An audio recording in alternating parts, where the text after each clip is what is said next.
અને અત્યારે તો મોટા સમાચાર એ જ સામે આવી રહ્યા છે કે પહેલો રથ સરસપુર ખાતે પહોંચી ચૂક્યો છે।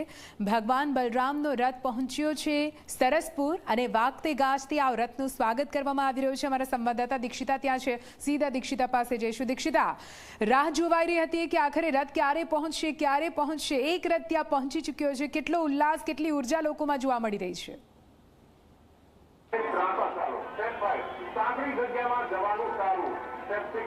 પડી જાઓ તો પોતાનું માથું અને છાતી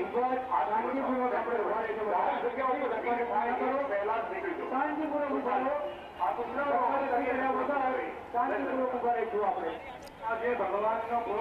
બિલકુલ નિધિ, જય રણછોડ માખણ છોડના નાદ સાથે જે સરસપુર વાસીઓ છે તેમણે આ બંને રથને વધાવી લીધા છે। દિલ ખોલીને સરસપુર વાસીઓએ ભગવાન જગન્નાથજી અને બહેન સુભદ્રાનું સ્વાગત કર્યું છે અને હવે રાહ જોવા રહી છે મોટાભાઈ બલરામની અને રથ હવે અહીંયા આવી પહોંચ્યો છે। થોડીક જ વારમાં એ રથ અહીંયા આવશે અને ત્યારબાદ જે યજમાન છે ત્રિવેદી પરિવાર મામેરું પડશે, પરંતુ ભગવાન આટલા દૂરથી આવ્યા છે એટલે સ્વાભાવિક છે કે તેઓ થાકી ગયા છે અને એમને આરામ કરવા માટે અહીંયા 3 રથો છે અહીંયા મૂકવામાં આવશે અને એ 3 રથો છે એની અંદર જે યજમાન છે થોડીક જ વારની અંદર ત્યાં આવશે।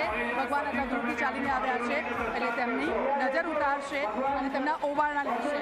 ત્રિવેદી પરિવાર સાથે અમે વાતચીત કરી હતી અને તેઓ ગદગદિત થઈ ગયા હતા કે અમારા માટે તો આ એક બહુ મોટો પ્રસંગ છે, અમે તમને પણ નહોતું વિચાર્યું કે અમે ભગવાનનું મામેરું કરીશું। અત્યાર સુધી આપણે ગણેશનું મામેરું કરતા હોય છે તો પણ એવું ધ્યાન રાખતા હોય કે કંઈક કચાશ ન રાખી દે, ક્યાંક કચાશ ન રહી જાય આ મામેરું કરવામાં, ત્યારે આ તો સ્વયં ભગવાનનું મામેરું કરવાનો લાભો મળ્યો છે। ત્યારે આ ત્રિવેદી પરિવાર ગદગદિત થઈ ગયો હતો અને તેમના આંખમાં હર્ષના આંસુ આવી ગયા હતા। થોડી વારમાં એ પરિવાર પણ ત્યાં આવશે અને એ દ્રશ્યો પણ અમે આપને બતાવીશું, પરંતુ આ મંદિર પરિસરના દ્રશ્યો છે તમામ જે લોકો છે એ અહીંયા આવી પહોંચ્યા છે। અમે રથની નજીક છે, જે રથ છે એ અહીંયા મંદિર